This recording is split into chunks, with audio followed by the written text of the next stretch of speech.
You're sitting in traffic. Someone cuts you off. Your heart races. Your hands grip the steering wheel. In 1 second, you feel rage building inside you like a tsunami about to crash. Your day, which started fine, is now ruined. Or is it? What if I told you that the anger you feel, the frustration, the annoyance at other people, is actually never about them? It's about you. We're exploring one of the most transformative psychological insights from Carl Jung that could fundamentally change how you experience emotions, relationships, and your entire life. By the end of this video, you'll understand why you get annoyed at people, and more importantly, you'll have concrete tools to regain control. Here's the reality. Most of us live like emotional ping-pong balls. Something happens and we react. Someone speaks harshly and we get defensive. Traffic gets bad and we're angry for hours. But what if I told you that this version of you, the one driven by reactions, isn't actually you? It's a pattern. And patterns can be changed. The psychologist Carl Jung spent his entire career studying the human psyche, and one of his most powerful discoveries was this. Everything that irritates us about others can lead us to understanding ourselves. Think about that for a moment. Every person who annoys you, every situation that frustrates you, it's all data. It's all feedback about who you are and what you need to work on. In the next hour, we're diving deep into why you actually get annoyed at people. It's not what you think. Jung's concept of the shadow self and why people trigger you, the psychological mechanism behind your emotional reactions. Specific exercises you can start using today. How to finally achieve emotional freedom. Real-world examples that'll make this all click. Let's begin with the question that changes everything. Stick around. Segment 1.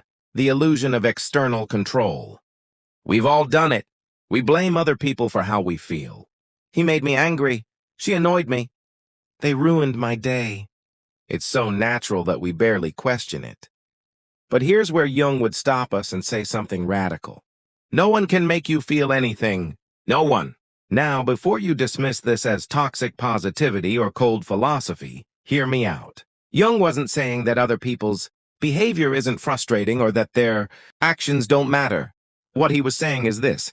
Your emotional response to their behavior is your responsibility. Let me give you a practical example. Two people receive the same critical feedback from their boss. Person A thinks, my boss is cruel and disrespectful. They're making me feel worthless. This is unfair. Person B thinks, my work didn't meet the standard. This is useful information. I can improve. The same stimulus, two completely different emotional experiences. One person feels devastated all day. The other feels motivated. The difference isn't in what the boss said. The difference is in interpretation. Jung called this the process of projection. We don't see reality as it is. We see reality through our psychological filters, our insecurities, our past experiences, our unmet needs. And we project our inner world onto the outer world. Here's where it gets interesting. Jung believed we all have a shadow, self. The parts of ourselves we don't want to acknowledge. The things we judge in others, the qualities we reject in ourselves, we often despise in other people. This is projection. If you're easily annoyed by people who are selfish, there's a strong chance you have repressed selfishness within you. Not necessarily that you act selfishly, but perhaps you deny your own needs, so much that other people's needs assertion triggers you. Your shadow is reacting. When someone doesn't do what you want, and you feel annoyed, you're often reacting to them violating an expectation that came from your shadow, an expectation you don't even consciously know you have. Think about a person who really gets under your skin, someone you find genuinely annoying. Close your eyes for a moment and think about exactly what they do or are that bothers you. Got it? Now here's the inquiry. Could this quality exist in you? Not necessarily expressed the same way, but somewhere in your psychology? Could the very thing you judge in them be something your shadow is trying to show you? This is uncomfortable. This is why most people never do this work. Because it's much easier to stay focused on what's wrong with other people than to look inward. But freedom, real freedom, requires this honesty. Segment 2. Understanding your emotional triggers. An emotional trigger isn't just something that makes you feel bad. It's a messenger. It's an alarm system. And like all alarm systems, it's trying to tell you something important. But most of us have never learned to read the message. Let's decode the mechanism. When you encounter a trigger, let's say someone interrupts you while you're speaking, several things happen almost instantaneously. 1. You perceive the action. 2. Your mind retrieves memories and associations related to that action. 3. Your nervous system activates, or an emotion arises. 5. You act based on that emotion. What most people think is happening: they interrupted me, so I feel angry. What's actually happening? They interrupted me, which triggers my memory of always being dismissed, which activates my nervous system in a way associated with feeling powerless, which creates the emotion of anger, which I then experience as being about them interrupting me. The trigger is not the cause, it's the catalyst, and there's a huge difference. Carl Jung identified levels of triggers, and understanding these levels is crucial. Level 1, direct harm or boundary violation. This is when someone actively threatens you or violates your boundaries. If someone hits you, you get angry. This is appropriate. This is your healthy alarm system. Level 2, unmet expectations. This is the big one. Someone does something that doesn't match your expectation of how they should behave. They're late. They don't return your message. They don't validate you. Notice these aren't threats. These are just misalignments with your expectations. Level 3, shadow projection. This is when someone embodies a quality you've repressed in yourself, and it triggers you. They're confident and you hate it because you can't be. They're direct and you hate it because you can't be. They're relaxed and you hate it because you pressure yourself. Level 4, unprocessed trauma. This is when someone's actions remind your nervous system of past harm.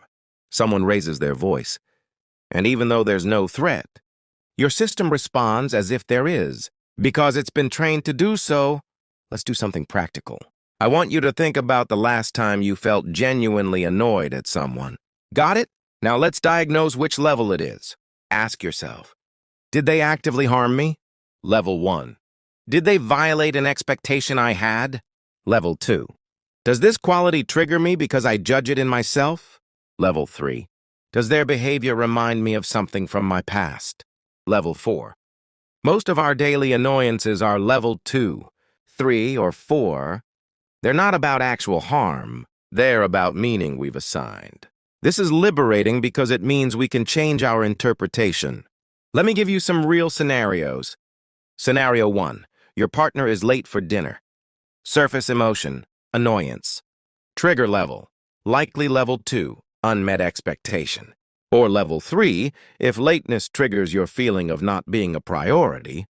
The work, examining whether your expectation is reasonable, and if lateness activates an old wound about worthiness. Scenario 2, your coworker takes credit for your idea. Surface emotion, rage. Trigger level, level 2, boundary violation. Mixed with level 3, maybe you've repressed assertiveness. The work, standing up for yourself while understanding why you didn't the first time. Scenario 3, someone posts a political opinion you disagree with. Surface emotion, outrage. Trigger level, level 3, almost always. They're embodying values you've rejected in yourself or see as a threat to your identity. The work, examining your rigidity and why their opinion threatens you. Segment 3, the shadow self, your personal monster. The shadow self is one of Carl Jung's most important concepts, and it's also one of the most misunderstood. Let me be clear, the shadow is not evil. It's not your darkness. It's the unlived part of you. It's everything about yourself that you've decided is not acceptable and pushed underground. When you're young, your parents, teachers, and culture teach you what's acceptable and what's not. Be quiet, don't be selfish. Don't be aggressive. Be nice, be responsible. Don't be vulnerable. And you listen. You're a child. You need approval. So you push down the parts of you that don't fit. The loud part, the selfish part, the aggressive part, the lazy part. But here's the thing. You don't eliminate these parts. You bury them. And everything that's buried has to go somewhere. It goes into the shadow. This is where it gets relevant to your daily annoyance. Jung said, until you make the unconscious conscious, It will direct your life and you will call it fate. Your shadow doesn't stay buried quietly. It acts. It influences your judgments. Most importantly, it projects itself onto other people. The people who annoy you most are often mirrors of your shadow. They embody the qualities you've exiled from yourself. You watch them express what you won't express. You see them do what you won't do. And it triggers something primal, resentment. Let me walk you through some common shadow patterns. The repressed aggressive person. You were taught that anger is bad. You learned to be nice. You pushed down your aggression. Now, when you encounter someone who's assertive or direct, you find them rude or aggressive, but actually, you're reacting to seeing your exiled aggression in them. This is why nice people often judge angry people so harshly. The repressed selfish person. You learned that selfishness is evil. You prioritized everyone else's needs.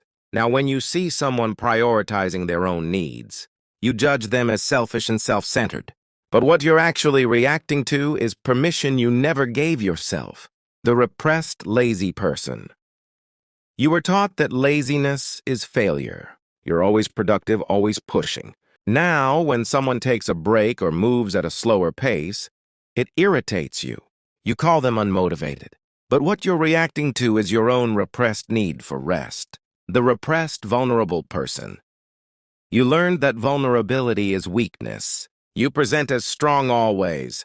Now, when someone opens up emotionally or admits they're struggling, it makes you uncomfortable. You might judge them as weak or overly emotional, but they're triggering your own rejected vulnerability.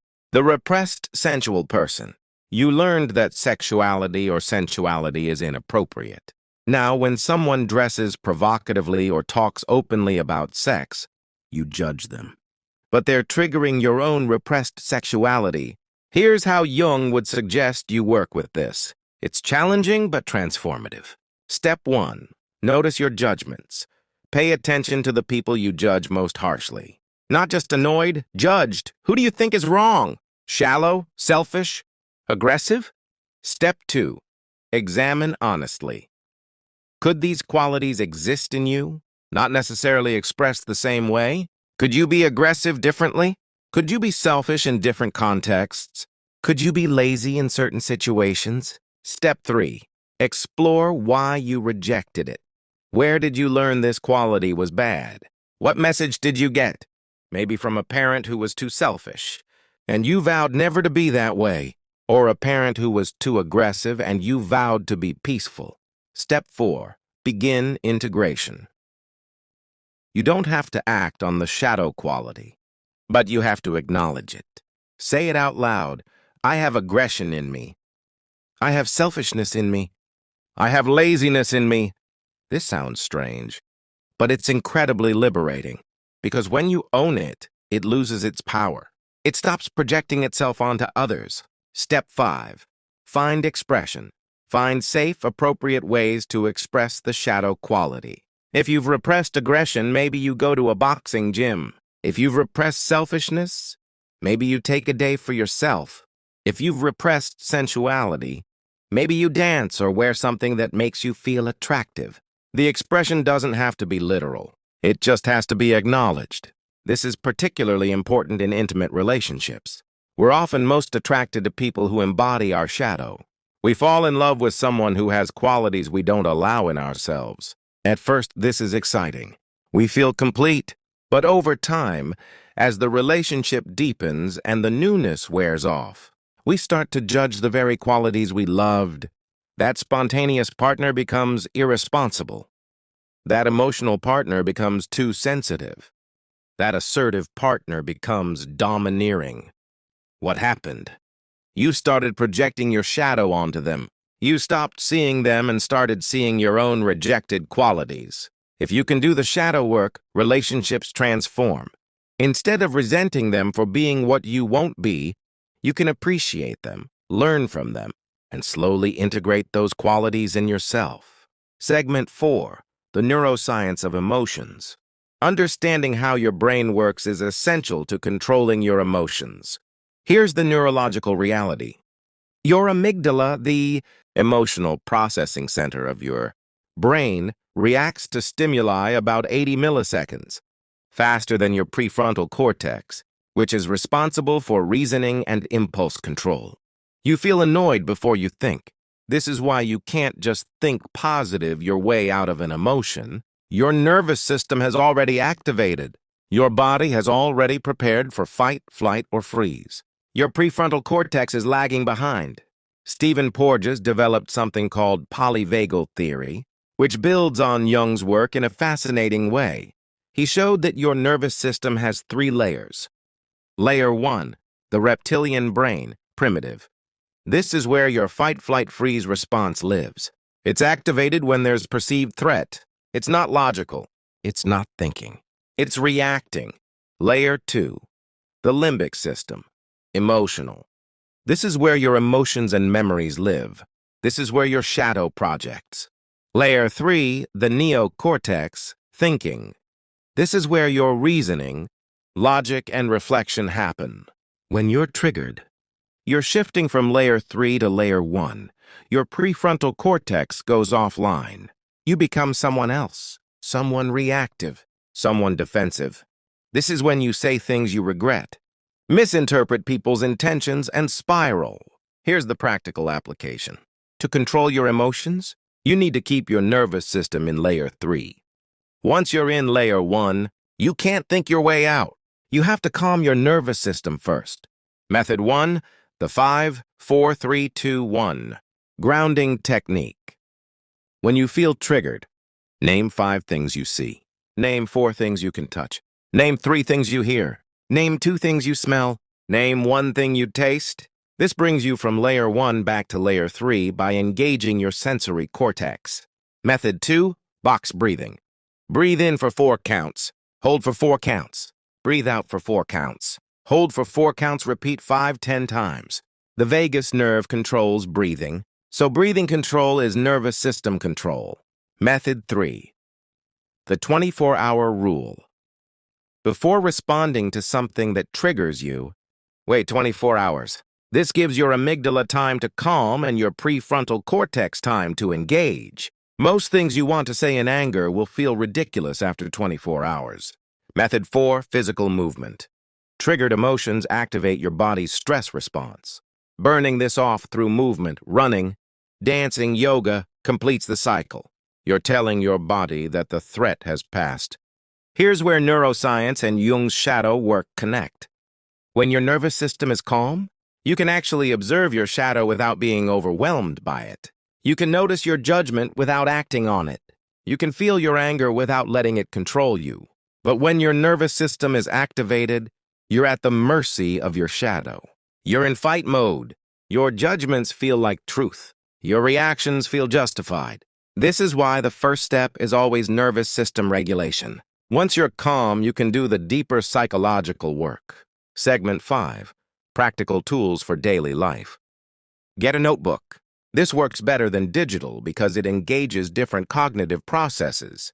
Every time you feel annoyed at someone, write it down.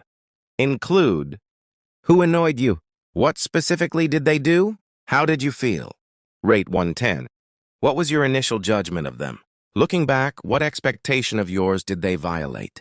Could they have had a reason for their action that doesn't reflect poorly on them? What quality in them triggers something in you? After 2 weeks, review your journal. You'll start to see patterns. You'll notice you're triggered by the same qualities in different people. You'll notice your judgments are often unfounded. This awareness is the beginning of freedom. When someone annoys you, instead of justifying your annoyance, ask: 1. What might they have been experiencing that led to this behavior? 2. What insecurity or pain might they have been protecting? 3. What need weren't they having met? 4. If I loved them, how would I interpret their action? This doesn't excuse poor behavior, but it shifts you from judgment to understanding. And when you understand, you can't hate. You might disagree. You might set a boundary, but you can't hate. This is a Jungian technique. When someone really annoys you, imagine them in front of you. Ask them, what are you here to teach me? Wait, don't think, feel, let an answer come. Often what comes is surprising. The person embodies a quality that you need to integrate. They're showing you where you're rigid, where you're judgmental, Where you're afraid, Jung believed that everything in your environment is part of your psyche. Your annoying coworker, part of your psyche showing you something. The rude stranger, part of your psyche pointing you toward something. This shifts you from victim, someone is doing something to me, to student, someone is showing me something about myself.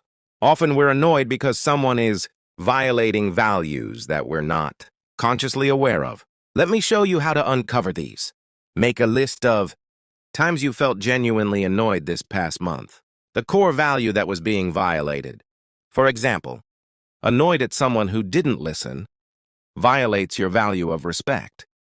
Annoyed at someone who was lazy violates your value of productivity. Annoyed at someone who was dishonest violates your value of integrity. Now ask, are these realistic values to enforce on others? Or are they projections of your own insecurities? If you value productivity because you're terrified of being seen as lazy, then someone else's rest will trigger you. But their rest is not your problem.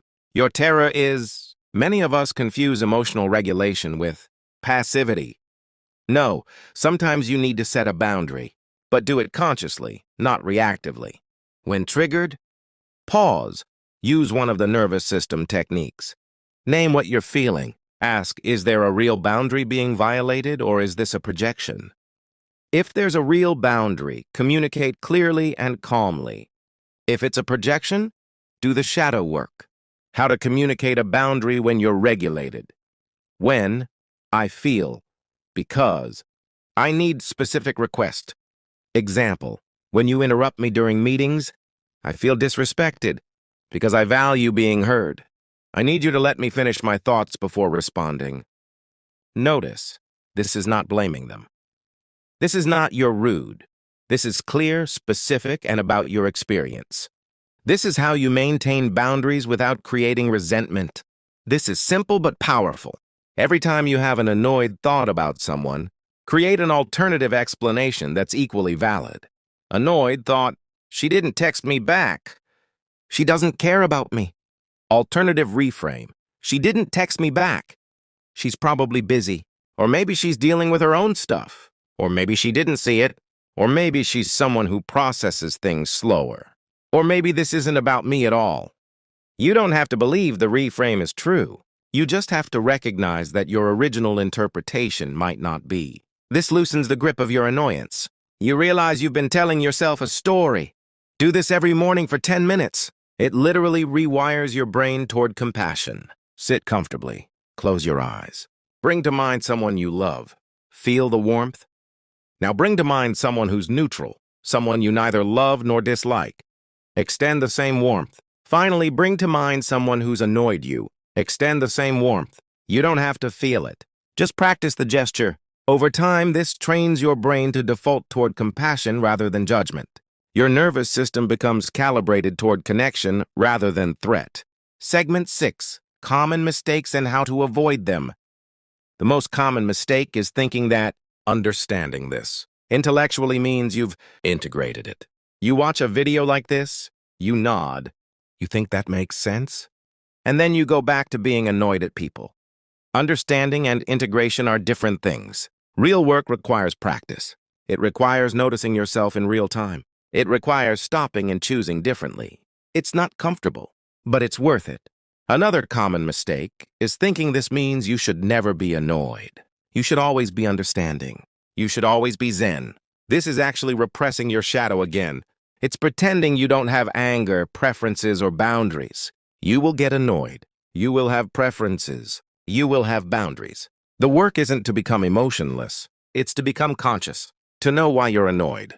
To know if your annoyance is giving you useful information or if it's a projection. Some people take this to mean they're responsible for how everyone else feels. If they're annoyed at me, it's because I triggered their shadow, so I should fix it. No, you are not responsible for anyone's emotional regulation but your own. You're responsible for your behavior, your intentions, and your effort. But you're not responsible for other people's emotional interpretation of your behavior. If someone chooses to take offense where none was intended, that's their shadow work to do. If you apply what we've covered today, if you genuinely do the work, your life will change. not because other people will change, but because you will stop being at the mercy of your reactions. The people who were annoying you will still be themselves, but you'll stop seeing them through your shadow's lens. You'll see them as they actually are. And when you do, something remarkable happens. You stop being annoyed. You don't become passive. You become free. You can disagree. You can set boundaries. You can choose not to spend time with people. But you can do all of this without the exhausting emotional charge, without the resentment that eats at you. Here's what I want you to do. Right now, in the comments, I want you to write down, what's one quality in other people that really annoys you? Be honest, write it down. Because I guarantee, and Jung would back me on this, it's pointing you towards something in yourself. Then in the next week, I want you to pick one of these tools and practice it. Not all of them. One, integrate it. Make it yours. The trigger journal, the compassion inquiry, the shadow dialogue. Pick one and practice. In 2 weeks, come back to this video and tell me how it's shifted your life. I read every comment and I'm genuinely invested in your growth. Carl Jung said, "The meeting of two personalities is like the contact of two chemical substances. If there is any reaction, both are transformed. The people in your life are not here to annoy you. They're here to teach you about yourself. They're mirrors. And if you can learn to see the reflection instead of getting angry at the mirror, you'll finally understand what emotional freedom actually is." Thanks for spending this hour with me. If this resonated, please like and subscribe for more psychological insights. Share this with someone who needs to hear it. And remember, the only person whose emotions you truly control is you. Make that control count.